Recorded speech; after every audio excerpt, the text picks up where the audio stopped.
Tiger, ngồi. Ngồi. 5. Đứng lên. Ngồi chút. Ngồi. Tiger. Ngồi. Bắt tay. Ok. Đây.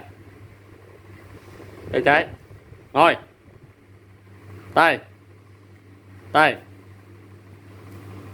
Ngồi. Tay trái. Tay trái. Tay phải. Tay trái. Tay trái. Rồi. Tay trái. Rồi. Tay trái. Rồi. Tay trái. Ok. Tay phải. Rồi. Bằng treo. Bằng treo. Rồi. Ok. Rồi.